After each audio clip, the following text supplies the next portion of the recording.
The warning sirens had stopped 3 days ago. Now there was nothing but silence. The fields of Kepler 22b burned slowly under a dark sky filled with smoke. The beautiful green planet that humans had called home for 10 years was dying. Yuna walked at the front of the group. She was 32 years old. Her black hair was cut short and her face was covered with dust and dried blood. Before the invasion, she had been a medic in the military. Now she was just trying to keep people alive. Behind her walked 47 souls. Most of them were children. The orbital nursery station had crashed during the first attack. Yuna had pulled 19 kids from the burning wreckage with her own hands. Their parents were dead. Their teachers were dead. Now they followed her like baby birds following their mother. But the group was not only humans. There were also aliens who had lived on the colony. Tall creatures called Marathi walked on 6 legs. Their bodies looked like insects, and their eyes were large and black. They clicked their mouths when they talked. There were also Colvin, small furry beings who looked a bit like bears mixed with cats. And there was one old Drovani. Her skin glowed with soft blue light that got weaker when she was tired. The Vethrani had come without warning.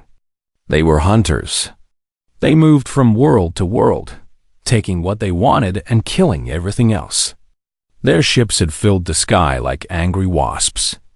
The human defense fleet had lasted only 6 hours. Now the survivors walked through dead forests and burned farms. They were heading for the northern mountains. There was an old mining station there. Maybe it still had power. Maybe they could send a message for help. Yuna looked back at her people. She counted them again. She had counted them 100 times today. 47. Still 47. Nobody had fallen behind. Nobody had died. Not yet. Then she saw the cub. His name was Piri. He was a Colvin child, about 6 years old in human terms. His fur was brown and soft, and his eyes were big and amber-colored. He walked at the very back of the group, and he was limping. While Yuna stopped walking. The group stopped with her.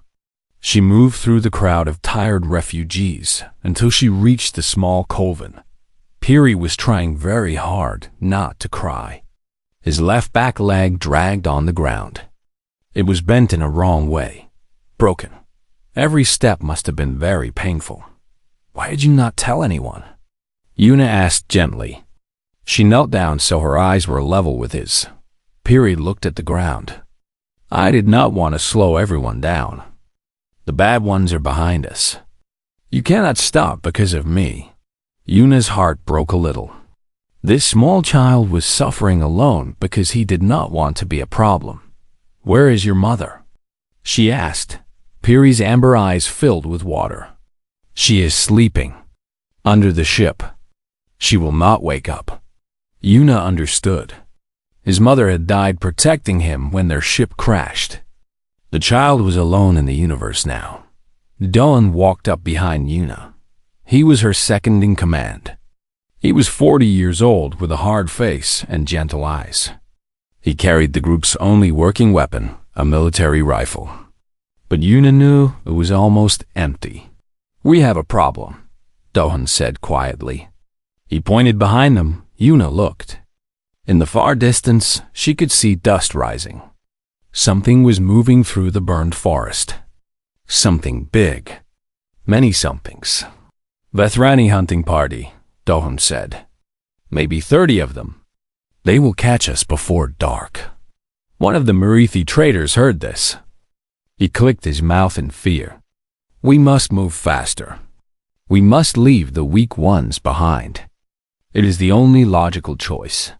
Several other Marathi clicked in agreement. Even some of the humans looked uncertain.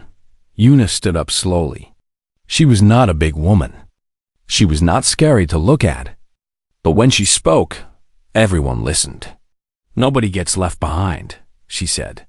The Marathi trader moved closer. He was taller than Yuna by 2 feet. Human female, you do not understand.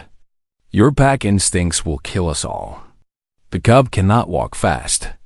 If we carry him, we will all be slower. If we are slower, we all die. Basic mathematics. Yuna looked at Piri. The small cub was shaking with fear and pain. He looked up at her with those big amber eyes. He did not ask for help. He did not beg. He just looked at her. Something hard and cold settled in Yuna's chest. It was not anger. It was something deeper. Something older. Something that humans had carried in their blood since the first. Mother picked up the first child and ran from the first predator. Then we do not run. Yuna said. Everyone stared at her. We cannot fight them, the Mirathi said. They have plasma weapons. We have one rifle with almost no power. What can we possibly do? Yuna looked at Dawn. They had served together for 8 years. They had fought together on 3 different worlds. They did not need words to understand each other. Doan nodded slowly. He pulled the rifle from his back and checked its power level. 12%. Maybe 15 shots if he was lucky. We make a stand, he said. Right here. Yuna turned to face the group. Children and old people. Traders and farmers. Humans and aliens. All of them tired. All of them scared. None of them soldiers. Who will stay with me? She asked simply. Jisoo stepped forward first. She was only 19 years old. She had been studying engineering before the invasion. She had never held a weapon in her life. Her hands were shaking, but her feet were steady. I will stay, Jisoo said. Then Taiwan stepped forward. He was 63 years old. He had been a botanist, growing food for the colony. His legs were weak and his back was bent. But his eyes were clear. I will stay, Taiwan said. One by one, the humans stepped forward. Young and old. Men and women. Strong and weak. All of them. The Mirathi trader watched with his large black eyes. He did not understand what he was seeing. Yuna knelt beside Piri again. She picked him up gently and held him close. I have you, she whispered. The pack has you now. The humans moved like water. Nobody gave orders. Nobody drew maps or made plans. They just moved into position as if they had done this 1,000 times before. Yuna placed Piri on the ground in the center of a small clearing. Around him, she gathered all the ones who could not fight. The small Marathi children who had never seen war. The old Dravani elder whose glowing skin was now dim with exhaustion. 3 human toddlers who did not understand why the world was on fire. A teenage Colvin girl who had lost her legs in the crash and could only crawl. Then the wall formed. The humans made a circle around the weak ones. Shoulder to shoulder. Body to body. They faced outward, looking toward the dust cloud that grew larger every minute. The Vethrani were coming fast.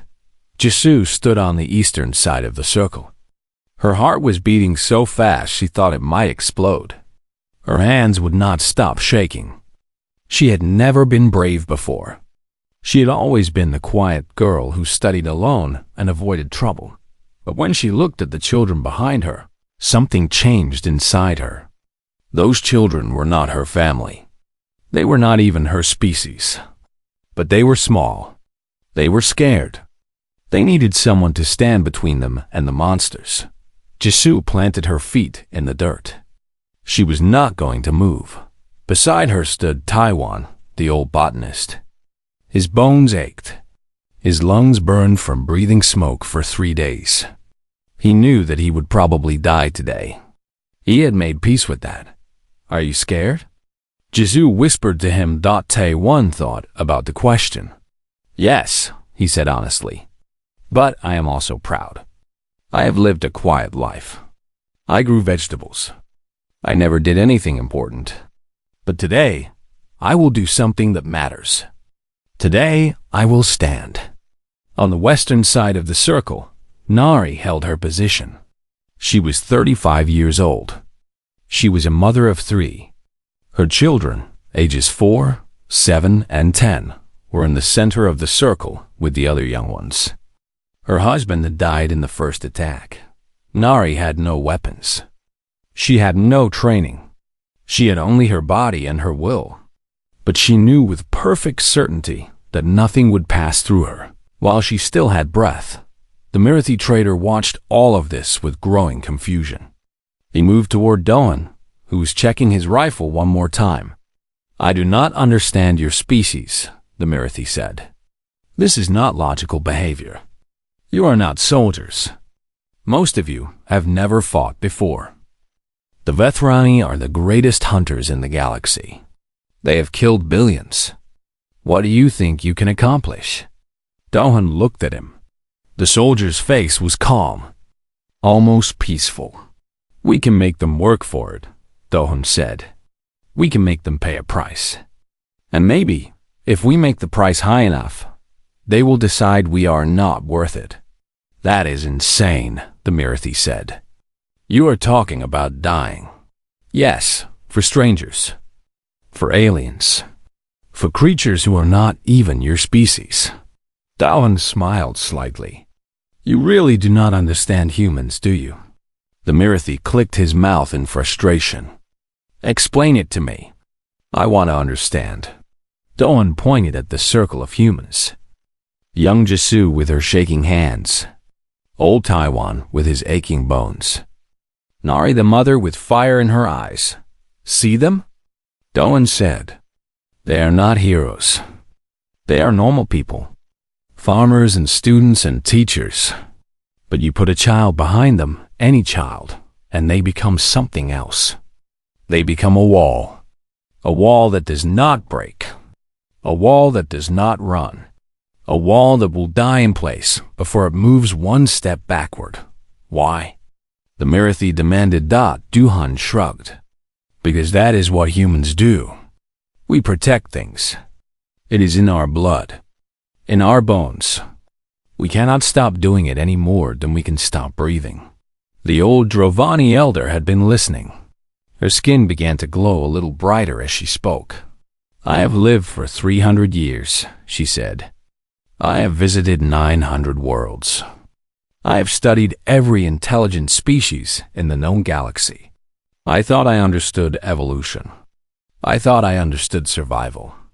She looked at the circle of humans. "But I have never seen anything like this. Most species protect only their own blood, their own tribe, their own kind. That is how evolution works. You protect your genes. You protect your future." She moved closer to the circle. Her glow became stronger. "But humans are different. You bond with anything. You adopt anything. You protect anything that is weak or small or hurt. You take aliens into your pack. You die for creatures who share none of your blood." The Mirathi trader stepped back. "That is a defect. That is a weakness. That kind of behavior should have been removed by evolution millions of years ago." The Dravani elder shook her head slowly. "No, it is not a weakness. It is a weapon. The most powerful weapon in the universe." In the center of the circle, Piri watched everything with his big amber eyes. He did not understand what was happening. He did not know why these strange tall creatures were standing around him.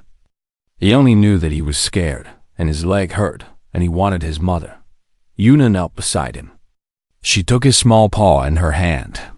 "Piri," she said softly, "do you see all these people?" Piri nodded. "They are your pack now. Every single one of them. And a pack protects its own. No matter what." "But I am not human," Piri whispered. Yuna smiled. It was a sad smile, but it was real. "That does not matter to us. You are small. You are hurt. You need help. That makes you ours." Piri's eyes filled with tears. He pressed his face against Yuna's chest and cried. For the first time since his mother died, he let himself feel safe. The dust cloud was very close now. The ground began to shake with the footsteps of many heavy creatures. The Vethrani were almost here. Dohun raised his rifle. 12% power. Maybe 15 shots. Here they come, he said quietly. The humans did not run. They did not pray. They did not say goodbye. They just stood there. A wall of flesh and bone and stubborn human will dot waiting. The Vethrani came out of the smoke like demons from an old nightmare. They were tall. Taller than any human. 7 feet of hard muscle covered in dark green scales. Their eyes were not normal eyes. They were slits that glowed red with heat vision. They could see warm blood through walls. They could track prey through fire and smoke and darkness. Their leader walked at the front. Her name was not something humans could say. In her own language, it meant she who hunts at dawn. She was old for a Vethrani. 40 years. Her body was covered with scars from 100 battles. Bones from her kills hung from her neck and arms. She carried a plasma lance. It was a beautiful weapon. It could cut through ship armor like paper.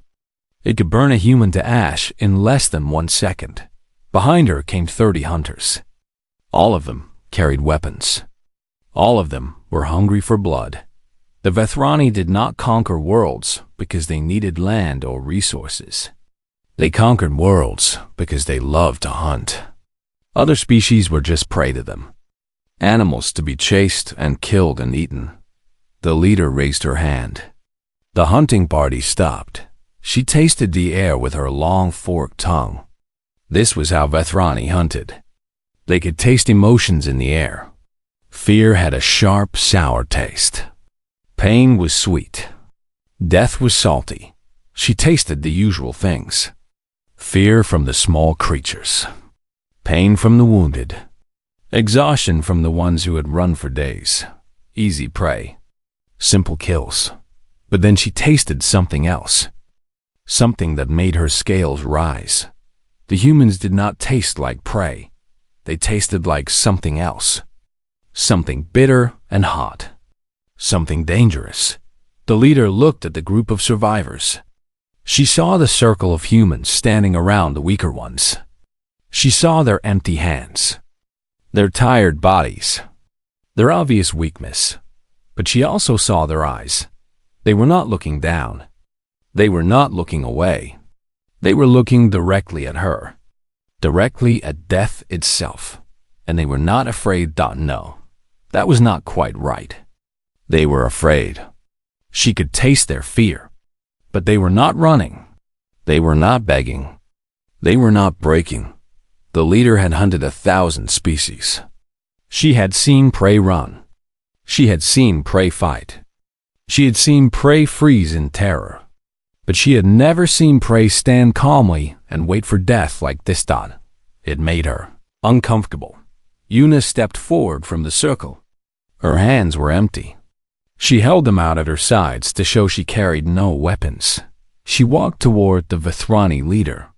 Step by step. Slow and steady. Stop, the leader hissed. Her voice was like rocks grinding together. One more step and I burn you where you stand. Yuna stopped. She was close enough now to see the patterns of the leader's scales. Close enough to smell the blood on her breath. You can have us, Yuna said. Her voice was calm, almost casual. But the children leave first. All of them. Every species. They walk away before you take one step closer. The leader laughed. It was not a human laugh. It was a harsh, barking sound that hurt to hear. You negotiate? The leader said. You are 40 weak creatures against 30 of the greatest hunters in the galaxy. You have no weapons. You have no ships. You have no hope. You are already dead. Why would I make any deal with dead things? Yuna did not move. Her eyes did not blink. Maybe we are already dead, she said. But dead humans are dangerous. We do not lie down. We do not stop fighting. You can kill us, yes. But we will cost you. Cost me what? The leader spread her arms wide. What could you possibly cost me? Blood, Yuna said simply. Bodies, time, pain. Every one of us that you kill will hurt you first. Every child you try to touch will be protected by dying humans who will bite and scratch and burn even as they die. She pointed at the circle behind her. Look at them. They are not soldiers. They are farmers and children and old people. But they will not run. They will not break. They will make you fight for every inch of ground. They will make you pay for every single life. The leader tasted the air again. She was looking for the lie, the bluff, the hidden fear behind the brave words. She found nothing but truth. The human female meant every word. She was ready to die. They were all ready to die. And they would make it hurt. Why? The leader asked. She was genuinely curious now. Why die for these creatures? The small furry ones. The insect things. They are not your species. They are not your blood. They are nothing to you. Yuna smiled. It was a strange smile. Sad and fierce at the same time. You would not understand, she said. Your kind hunts alone. You have no pack. You have no family beyond your own blood. But humans are different. We bond with things. We adopt things. We protect things that need protecting. She pointed at Piri, the small Colvin cub in the center of the circle. That child is not my species. He is not my blood. But he is small and hurt and alone. That makes him mine. That makes him ours. And we will die before we let you touch him. The leader looked at the cub. Such a small thing. Such easy prey. Then she looked at the wall of humans around him. Something stirred in the back of her mind. An old memory. A story her grandmother had told her when she was young. A warning. There is a species, her grandmother had said. They are small. They are soft. They are weak in body. But they are not weak in spirit. They bond with anything. They love anything. They will die for creatures that are not their blood, not their kind, not even their world. Her grandmother's voice echoed in her mind. When you find them, do not hunt them. Turn away. Find other prey. Because these creatures do not know how to stop. They will fight you with their last breath. They will curse you with their dying words. And even if you kill them all, you will not win. You will only awaken more of them. And they will never, ever forget. The leader looked at Yuna. She saw a small human female with no weapons. And no hope. But she also saw something else, Dodd. She saw a wall that would not break. A pack that would not run.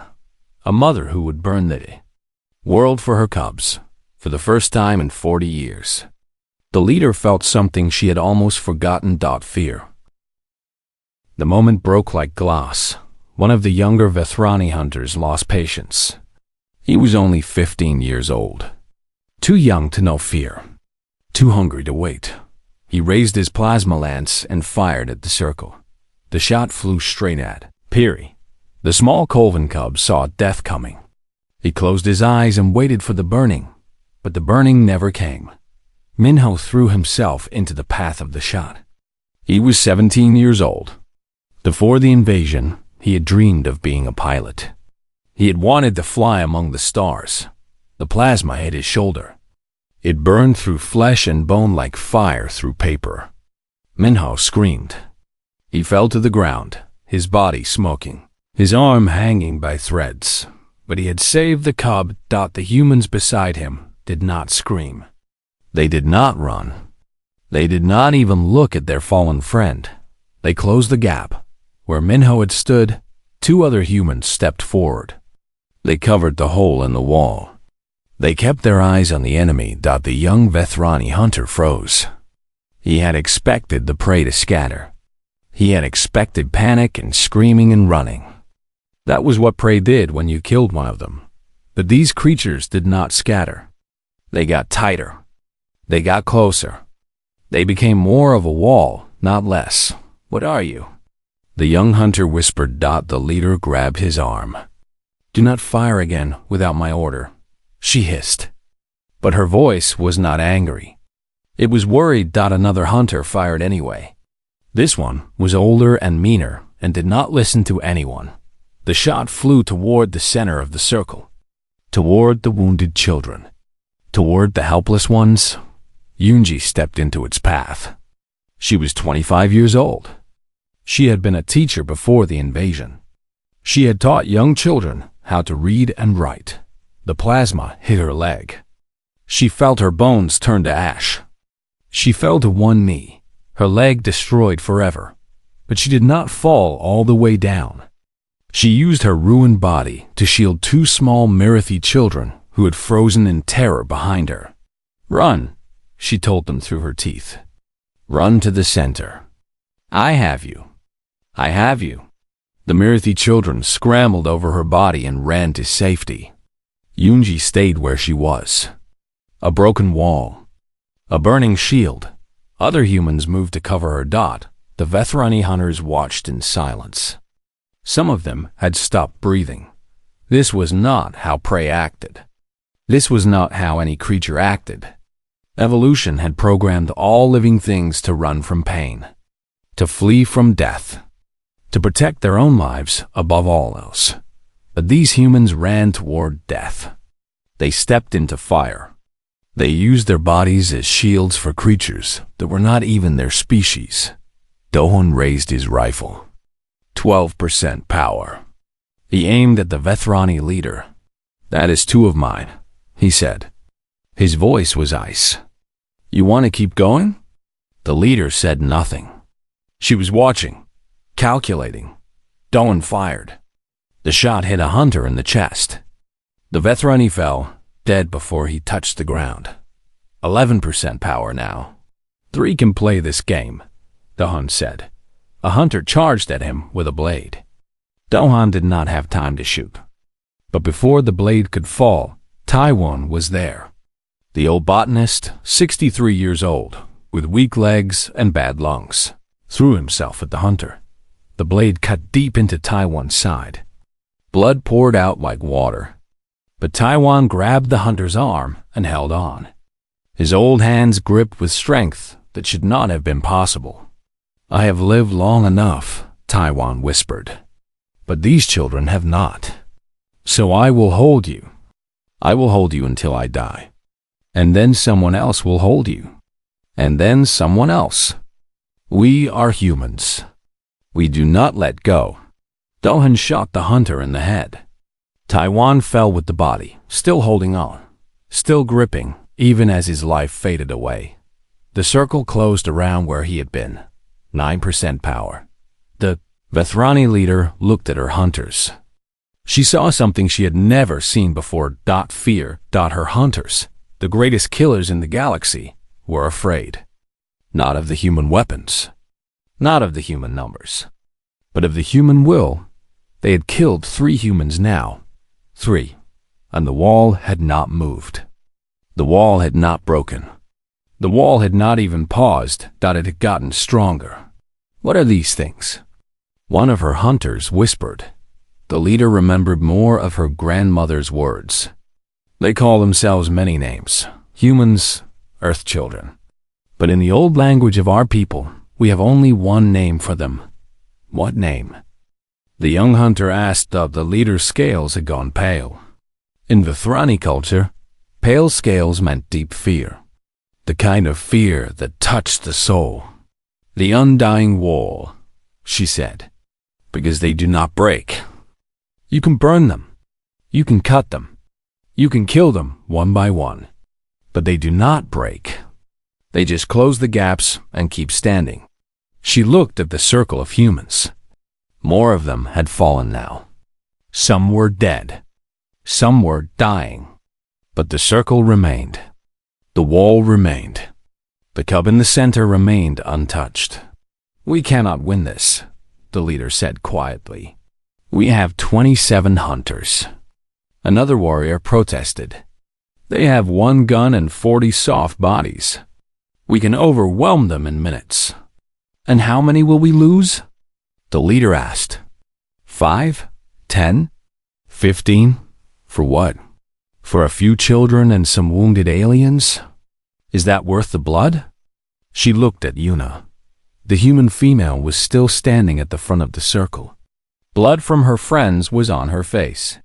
Death was all around her, but her eyes were calm. Her feet were planted. She was ready to die, and she was ready to take as many Vethrani with her as possible. Fall back, the leader ordered. Her hunters stared at her. Fall back. She roared. Slowly, unwillingly, the Vethrani began to retreat. They kept their weapons raised. They kept their eyes on the humans, but they moved backward, step by step, toward the tree line. The leader stayed longest. She looked at Yuna one final time. "You are insane," she said. "All of you. Completely insane." Yuna smiled through the blood and tears on her face. "We know," she said. "But we are also still standing." The leader turned and walked away. Her hunters followed. One by one, they disappeared into the smoke and the shadows. The humans did not cheer. They did not celebrate. They just stood there, holding their circle, protecting their wounded, guarding their dead. Waiting. Making sure the monsters were really gone. Making sure the cubs were truly safe. Morning came soft and golden over the broken world. The smoke had cleared during the night. For the first time in days, the survivors could see the sky. It was purple and orange, painted with the light of a foreign sun. It was beautiful. Yuna had not slept. She had watched the tree line all night, waiting for the Vethrani to return. But they never came. Around her, the camp was waking up. Survivors moved slowly, carefully. They checked on the wounded. They said goodbye to the dead. Tae-1, the botanist, had died during the night. His body lay wrapped in an emergency blanket by the stream.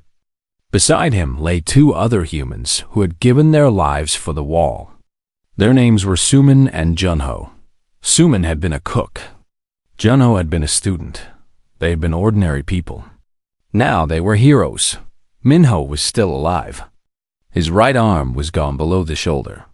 The plasma had burned it completely away. A young doctor named Hayami had done her best to stop the bleeding. Minho would live, but he would never be a pilot now. He sat by the stream, looking at the place where his arm used to be. His face was pale and his eyes were distant. Yuna sat down beside him. "I am sorry," she said quietly. "I am sorry I could not protect you." Minho was silent for a long moment. Then he turned to look at the center of the camp, where Piri the Colvin cub was sleeping wrapped in a human jacket. "I saved him," Minho said. "The cub." "I saved him. Yes, you did." Minho nodded slowly. A small smile touched his lips. "Then it was worth it. I would do it again. Even knowing. I would do it again." Yuna put her hand on his shoulder. She did not have words. But sometimes words were not needed. Across the camp, Yoonji was learning to walk with a stick. Her leg was gone below the knee. The plasma had destroyed it completely. But she was already moving, already trying, already refusing to give up. The Mirathi children she had saved followed her everywhere now. They would not leave her side. They had adopted her as their new mother. Their real mother had died in the invasion. But now they had found another one. This confused the adult Mirathi very much. The traitor who had wanted to leave Piri behind approached Dawn. The soldier was cleaning his rifle, even though it only had 3% power left. "I need to understand," the Mirathi said. "What happened yesterday? Why did your people do that? It does not make sense." Dohan did not look up from his work. "What does not make sense? You are a soldier. I understand. You are trained to fight and die. But the others, the old man, the young girl, the mother, they were not soldiers. They had no training, no duty, no reason to sacrifice themselves." Dohan finally looked up. "They had reasons. What reasons? Love, Dawn said simply. Protection. The need to stand between the weak and the things that want to hurt them. These are reasons. The best reasons. The Mirathi clicked his mouth in frustration. But the creatures they protected were not their species. Not their blood. Not their pack. Everyone is our pack, Dawn said. Everything that needs protection. Everything that is small or weak or scared. That is how humans work. We cannot help it. We see something that needs us, and we become responsible for it. He returned to cleaning his rifle. It is probably a weakness, he admitted. It has gotten many of us killed over the years. It will probably get more of us killed in the future. But it is who we are, and I would not change it. The Mirathi walked away, still confused. But there was something new in his large black eyes. Something that might have been respect. The old Dravani elder found Yuna sitting alone by the stream. The human woman was crying quietly. All the strength she had shown yesterday was gone. Now she was just a tired woman who had watched her friends die. The elder sat down beside her. Her skin glowed warm amber, a sign of deep emotion in her species. I have seen many things in my 300 years, the elder said. I have watched empires rise and fall. I have witnessed miracles and horrors. But I have never seen anything like what your people did yesterday. Yuna wiped her eyes. We just did what we had to do. No. The elder shook her head slowly. Other species do what they have to do. They protect their own blood, their own tribe, their own kind. That is instinct. That is survival. She looked at the camp full of wounded humans and the alien children they had saved. What your people did was something else. Something more. You protected strangers. You died for aliens. You became a wall for creatures who share nothing with you except the need for protection. The elder reached out and touched Yuna's hand. It was the first time a Dravani had ever touched a human willingly. In her culture, it was a sign of deep respect. Deep family. The galaxy feared your species, the elder said. They feared your weapons, your wars, your hunger for expansion. They thought you were dangerous because you were violent. She looked into Yuna's tired eyes. But that is not why you are dangerous. You are dangerous because you love so easily. You bond so quickly. You adopt so completely. Any creature that crosses your path becomes your child. Any stranger becomes your family. In the center of the camp, Piri woke up. The Colvin cub looked around with his big, amber eyes. He saw humans everywhere. Wounded humans. Tired humans. Humans who had bled and died for him. He got up on his 3 good legs and limped toward Yuna. When he reached her, he climbed into her lap without asking. He pressed his small furry body against her chest. Yuna, he said quietly. Am I packed now? Am I really packed? Yuna held him close. She felt his small heart beating against hers. She felt his warmth, his trust, his need. Yes, she whispered. You are pack. You will always be pack. For as long as you live. For as long as any of us live. Piri closed his eyes and relaxed completely. For the first time since his mother died, he felt safe. He felt home. Far above them, a ship appeared in the sky. It bore the markings of the Galactic Rescue Fleet. Help had finally come, but the humans did not cheer. They did not wave or shout. They just held their wounded closer. They just watched over their sleeping cubs. They just stood guard, as they always had, as they always would, because that was what the pack did. That was what humans did, and nothing in the universe would ever change that.